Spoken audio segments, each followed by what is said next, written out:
Assalamualaikum warahmatullahi wabarakatuh. Baik teman-teman, sebelumnya perkenalkan kami dari kelompok 2. Nama saya Aris Julianto, absen 7. Saya Arya Cahyono, nomor absen 9. Saya Diki Diwariawan, nomor absen 12. Saya Arwan Febrianto, absen 8. Saya Asraful Ma'ruf, absen 10. Saya Deska Saputra, absen 11. Nah, teman-teman, di sini kami akan menyampaikan materi tentang alternator dan regulator. Mari kita simak video berikut ini.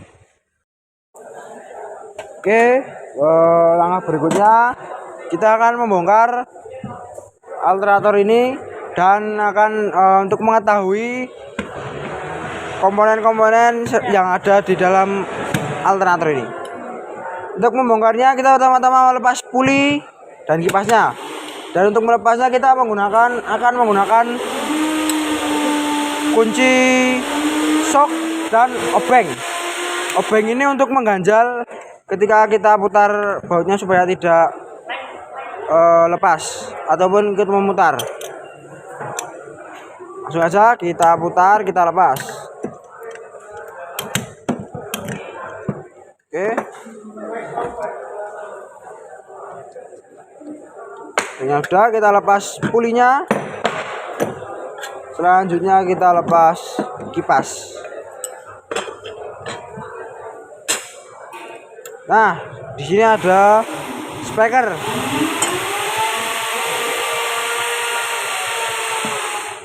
Ya, selanjutnya kita lepas yang di bagian belakangnya, baut-bautnya. Kita menggunakan kunci T.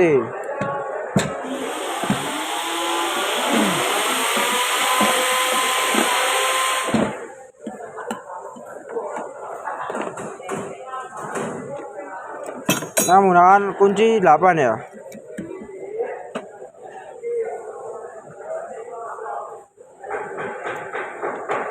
Nampaknya hanya 2 baut saja, 2 ring.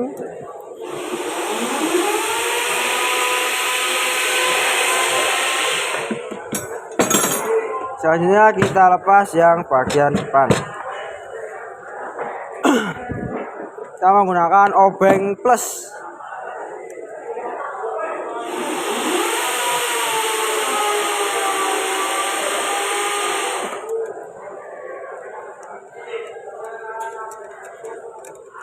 Ya udah, di sini fungsi dari yaitu untuk menjadi bantalan atau menjadi kerangka penutup antara depan dan belakang. Hanya 3 ya, di sini ada 3 baut sudah terlepas.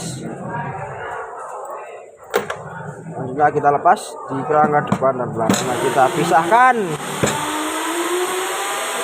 pelan-pelan ya teman-teman.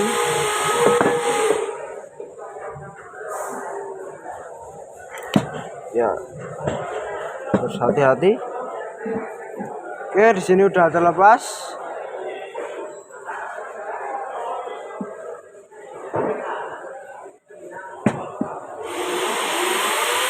Oke, semuanya sudah terlepas. Selanjutnya nama-nama komponen dan fungsinya mungkin yang akan kita sebutkan dan akan kita sampaikan di sini. Yang pertama yaitu ada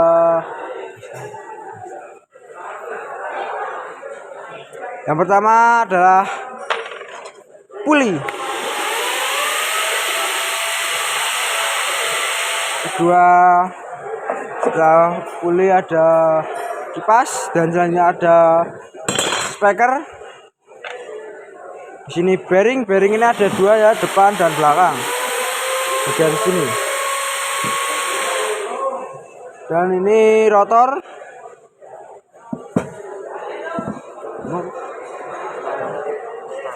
Ada ini stator dan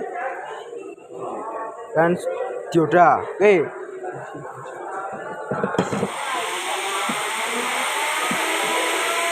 Untuk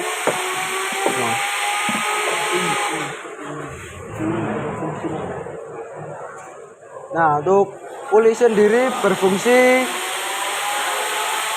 saat mesin berputar, alternator akan ikut berputar. Kemudian putaran tersebut jangan diteruskan ke rotor koil ya.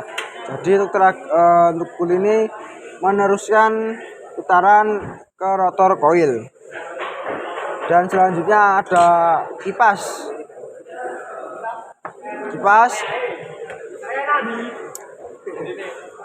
Nah, untuk kipas sendiri untuk mengatasi ada alternator adalah untuk mendinginkan dioda. Jadi dioda dan kumparan pada alternator. Jadi saat alternator mesinnya berputar, kipasnya ikut berputar sehingga akan menimbulkan atau bisa untuk mengurangi daya panas dan yang terjadi sehingga menjadi pendingin dari alternator tersebut. Dan selanjutnya ini ada speaker kecil. Speaker ini sebagai pembatas antara kipas dan juga ke bodinya ya.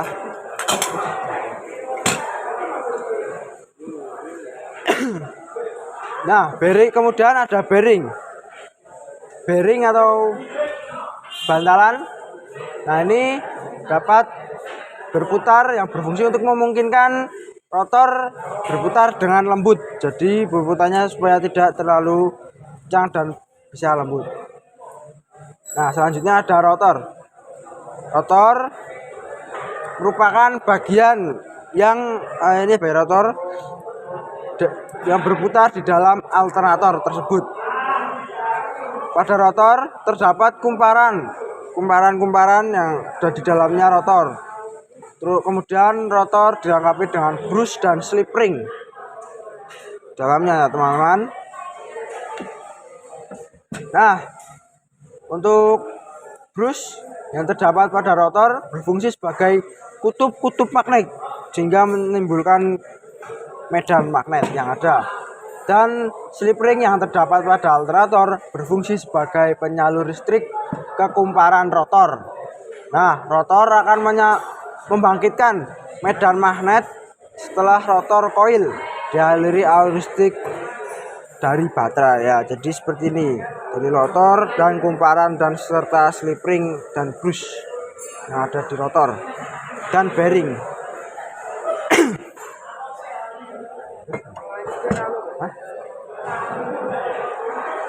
Dan selanjutnya ada stator. Nih teman-teman, stator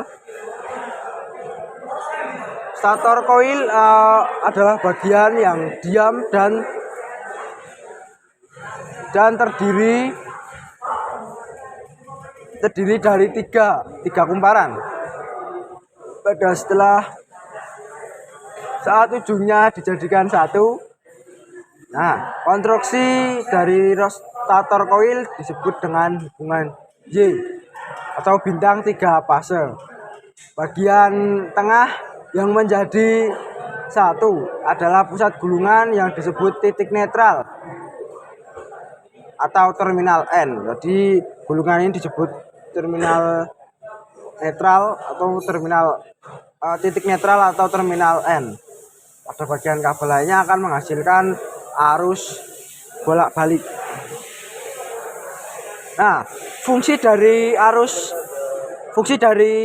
stator coil sendiri ini yaitu untuk membangkitkan arus listrik bolak-balik 3 fase, dan stator menghasilkan tenaga listrik setelah rotor berputar dari kemagnetan. Jadi setelah rotornya tadi berputar akan menimbulkan menghasilkan tenaga listrik saat setelah rotor berputar.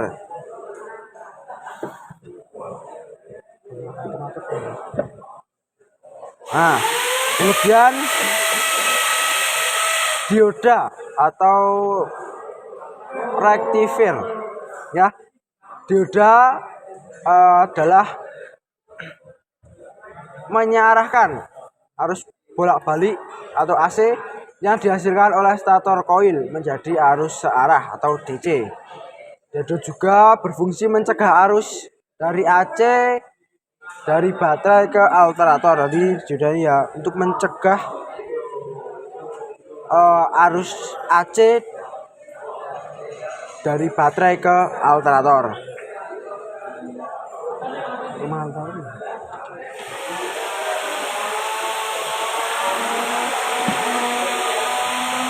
ya. Gitu.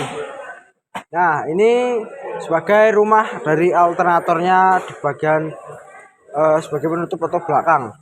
Nah, fungsi dari rumah alternator ini untuk menyediakan tempat berputar bagi alternator atau rotor dengan celah sekecil mungkin. Fungsi lain dari rumah alternator ini adalah untuk melindungi semua komponen yang ada di dalamnya. Tadi nama-nama komponen serta fungsi-fungsi yang ada di dalam alternator ini ya teman-teman. Selanjutnya kita akan memasang kembali alternator ini. Setelah kita bongkar maka kita pasang.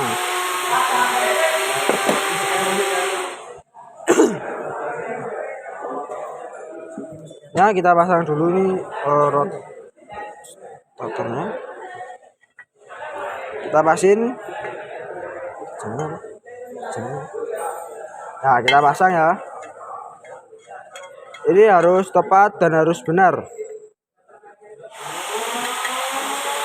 Jadinya harus pas untuk masuk.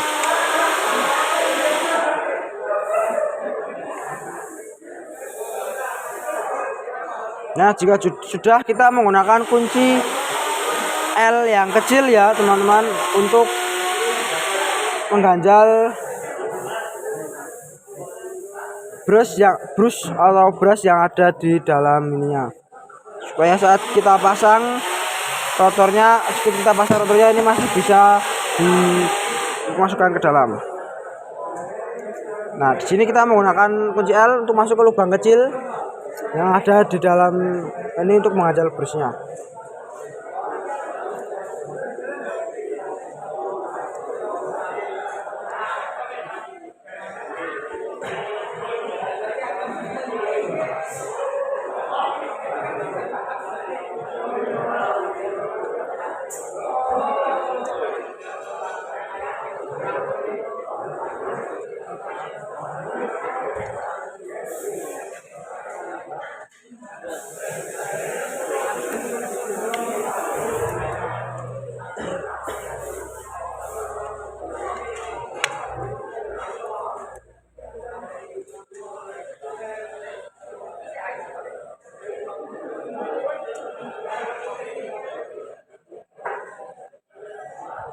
Jika sudah, langsung kita masukkan kita gabungkan rotornya dengan statornya.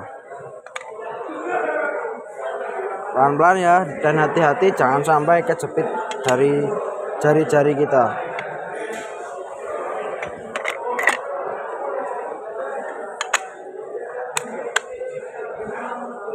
Jika sudah, langsung kita cabut dari kunci L-nya.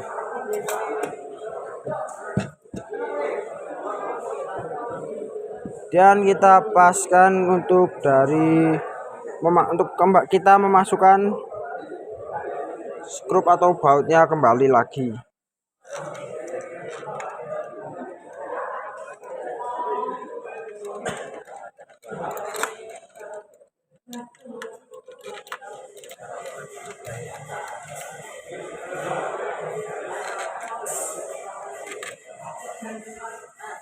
Jika sudah, lalu kita kencangkan menggunakan obeng plus lagi teman-teman.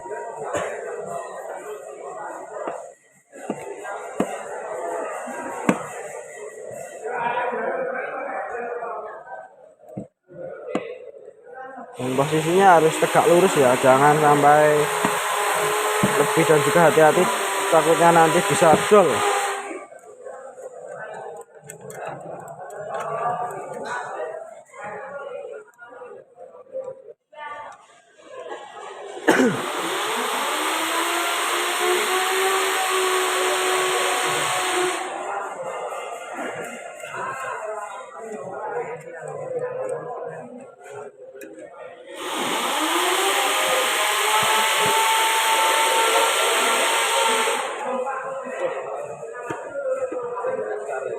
Jika bagian depan sudah, lalu kita pasang bagian belakang dari baterainya ini teman-teman.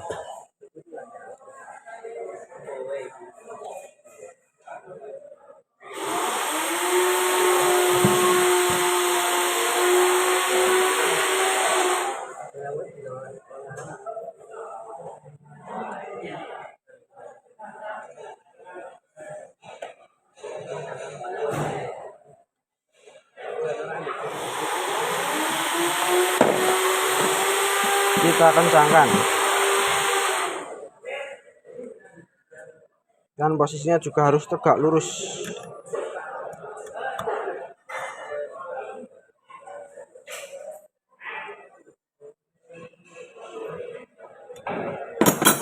Oke, selanjutnya kita pasang kipas speaker terlebih dahulu ya teman-teman.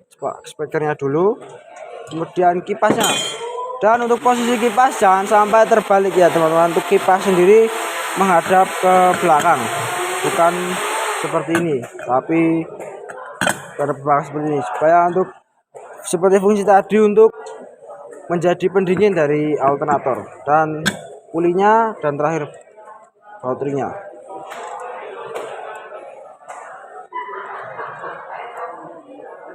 Dan kita kencangkan lagi.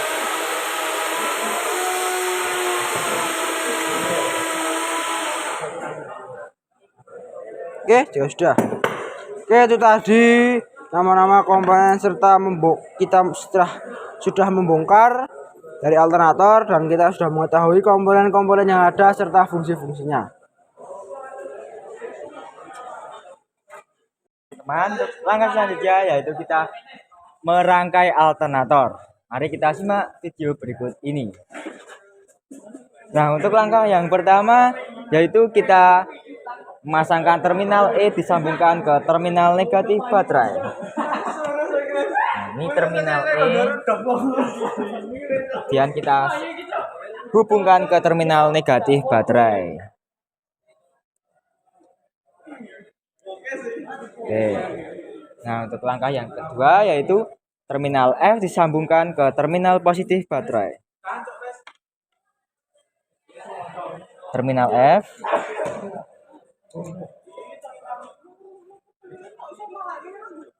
dihubungkan ke terminal positif baterai. Oke. Nah, untuk yang langkah ketiga, terminal B dihubungkan ke lampu dan kemudian dihubungkan ke terminal negatif baterai.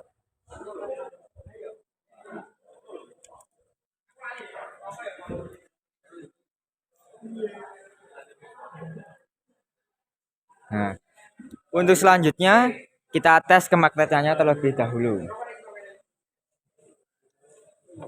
Nah, ini terdapat magnet ya teman-teman.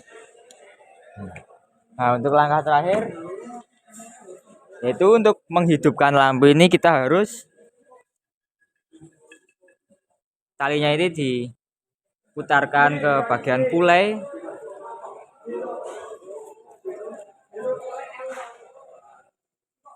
Nah, ini kemudian diputar, nanti kita tunggu hasil ya, ini lampunya hidup. Mari kita coba teman-teman. 1, 2, 3.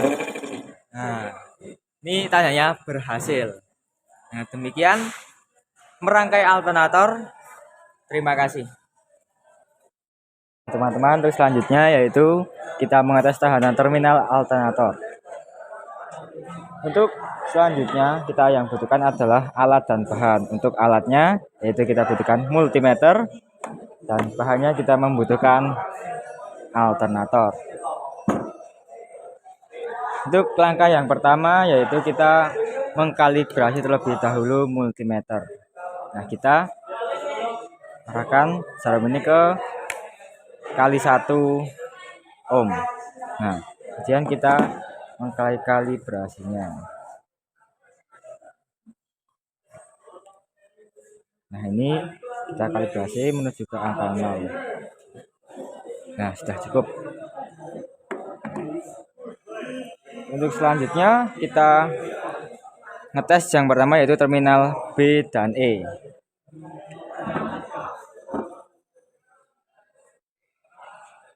B dan E.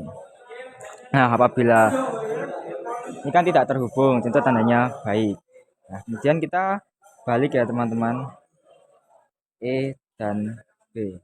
Nah, ini terhubung, itu tandanya B dan E dan B itu baik. Nah, selanjutnya yaitu terminal E dan F. E dan F. Nah, ini terhubung. Kemudian kita balik, ini juga terhubung. Ini juga spesifikasinya baik. Nah, untuk selanjutnya terminal N dan E. N dan E tidak terhubung. Ini terhubung. Itu spesifikasinya juga baik. Kemudian yang terakhir yaitu terminal B dan N. B dan N. Nah, ini tidak terhubung. Kemudian kita balik lagi. Nah, ini terhubung. Itu spesifikasinya juga baik. Nah, sekian untuk mengetes tahanan terminal alternator. Untuk selanjutnya yaitu pengecekan IC alternator. Yang kita siapkan yaitu IC alternator sendiri dan multimeter.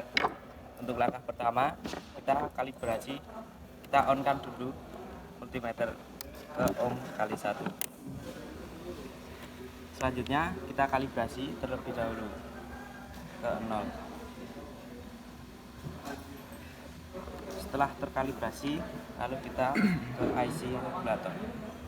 Kita cek slip ring yang ini sama yang ini harus hubung.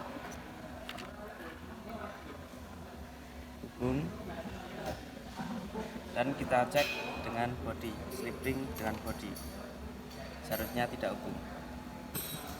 Selanjutnya kita cek IC yang ini harus hubung, juga hubung, dan ini juga hubung. Lalu kita cek dengan body, harusnya tidak, baru dikatakan baik. Tidak cukup.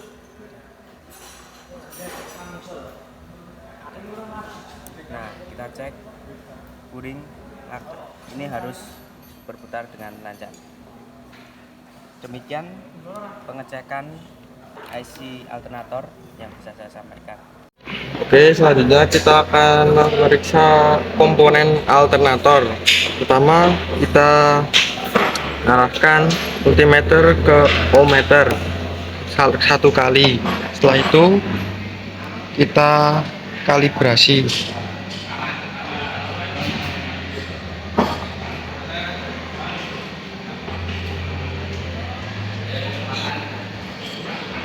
Yang pertama yaitu kita akan memeriksa sirkuit terbuka menggunakan ohmmeter, antara slip ring ada hubungan.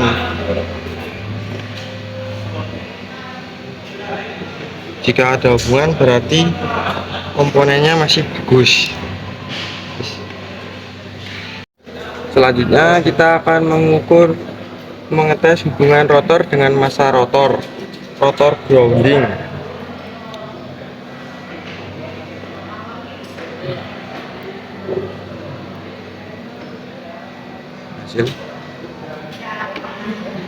Jika multimeter tidak bergerak berarti tidak terdapat kontinuitas, berarti komponen masih bagus.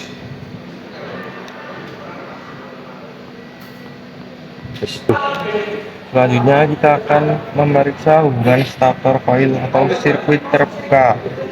Memeriksa hubungan stator coil pada setiap ujung harus ada hubungan di antara semuanya. Jika tidak ada hubungan seluruhnya atau sebagian, maka stator coil putus dan harus diganti. Standar nilai hubungannya antara terminal N yaitu 0,07. Hasilnya terdapat kontinuitas, berarti komponennya masih bagus. Selanjutnya yaitu pemeriksaan kebocoran stator coil dengan stator core atau grounding. Memeriksa hubungan antara stator coil dengan stator core.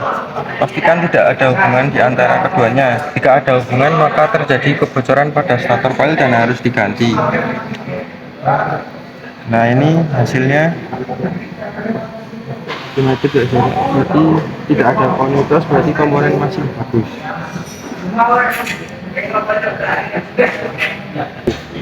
Selanjutnya yaitu pemeriksaan dioda resistor. Pemeriksaan resistor positif.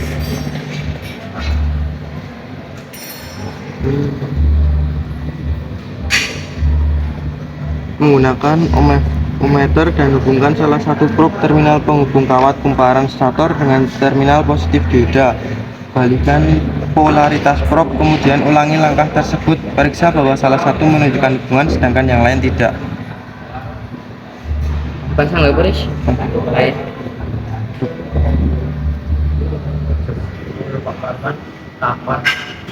Yang terdapat hubungan. Selanjutnya yang jika dibalik tidak ada hubungan.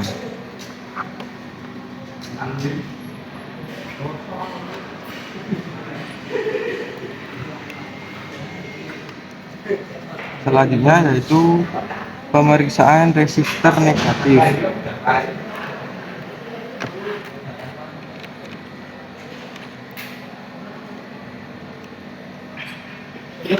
Menggunakan ohmmeter dan hubungkan salah satu probe terminal penghubung ke kumparan stator dengan yaitu pemeriksaan resistor negatif. Menggunakan ohmmeter dan hubungkan salah satu probe terminal penghubung dengan kawat kumparan stator dengan terminal negatif dioda. Balikan polaritas, kemudian ulangi lagi langkah tersebut. Periksa salah satu tidak hubung. Selanjutnya yaitu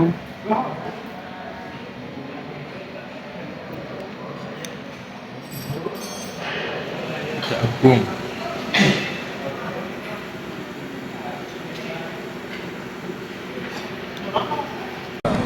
Oke teman-teman, selanjutnya saya ingin menjelaskan fungsi dari regulator dan nama komponen-komponennya.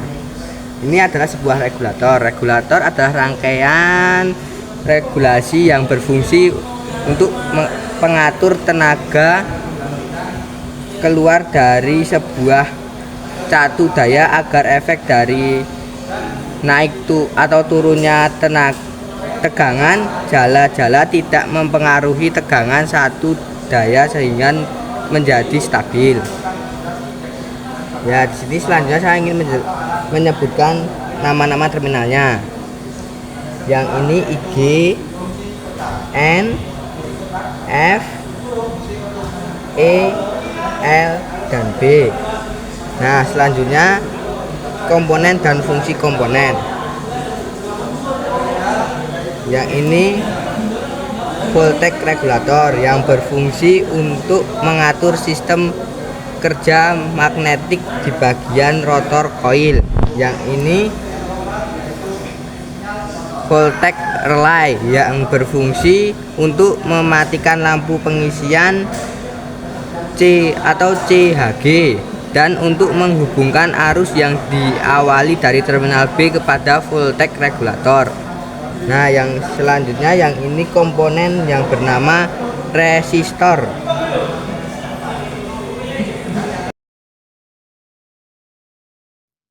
Demikian video dari kami. Apabila ada salah kata maupun tingkah laku yang kurang berkenan, kami mohon maaf. Terima kasih. Wassalamualaikum warahmatullahi wabarakatuh.